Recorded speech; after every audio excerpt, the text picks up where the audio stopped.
Welcome back to national woods TV. இந்த வீடியோவில் வந்து பிக் பாஸ் ப்ரோமோ வந்து மிக செம்மையா பிரம்மாண்டமாக வந்துருச்சு. ஸோ அதை பார்க்கும்போது அப்படியே விக்ரம் படம் ஃபீல் வரா மாதிரியே அந்த டைலாகும் அதுக்கேற்ற மாதிரி இருக்குது.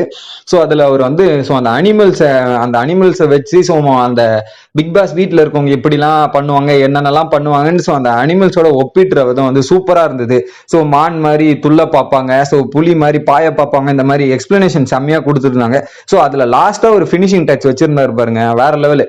ஸோ வீட்டில் இருக்கவங்க என்ன வேணாலும் டிசைட் பண்ணலாம், ஆனால் வீட்டில் யார் இருக்கணும்ன்றது கடைசியில் டிசைட் பண்ண வருது அவங்க இல்லை நீங்க தான் அப்படின்றது. ஸோ அந்த ஹைலைட் டெஃபினேஷன் சூப்பராக பண்ணியிருந்தாரு.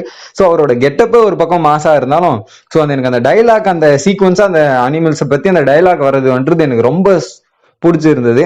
அது மட்டும் இல்லாம Telugu Bigg Boss one week complete ஆயிடுச்சு. ஸோ இதுல என்ன ட்விஸ்ட் நடந்ததுன்னு பாத்தீங்கன்னா, எப்பவுமே நம்ம ஒரு லாஜிக்கா பாத்தீங்கன்னா பிக் பாஸ்ல வந்து நம்ம புதுசா ஒரு கண்டஸ்டன்ட் போறாங்கன்னா முதல் வீக் எலிமினேட் ஆகுறவங்க ரொம்ப கஷ்டங்க. ஏன்னா அவங்களோட திறமையை அவங்க ப்ரூவ் பண்ண முடியாது.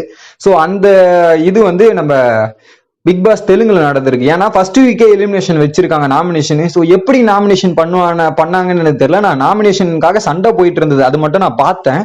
ஸோ அதை பார்க்கும்போது நம்ம லாஜிக்காவே எனக்கு ஒரு இதுவா இருந்தது. ஏன்னா ஒரு வாரம் இல்ல 2 வாரம் போனாதான் நம்ம அனலைஸ் பண்ண முடியும். ஸோ இவங்க இப்படி அவங்க அப்படின்னு அனலைஸ் பண்ணி எதனா சொல்ல முடியும். ஸோ வந்த ஒரு 2 நாள்லயே நீங்க நாமினேஷன் பண்ணுங்கன்னு சொன்னா அது எப்படி லாஜிக்காவே எனக்கு தப்பா தெரிஞ்சுது. 2 நாள்ல நீங்க எப்படி அண்டர்ஸ்டாண்ட் பண்ணுவீங்க? இருக்கிற 20 மெம்பரையும் எப்படி நீங்க அண்டர்ஸ்டாண்ட் பண்ணி வச்சிருப்பீங்க? ஒரு குறை கூட கண்டுபிடிக்க முடியாது. ஸோ 1 வீக் ஒரு 10 days டிராவல் பண்ணாதான் இவங்க இப்படி அப்படின்னு அனலைஸ் பண்ணி சொல்லலாம்.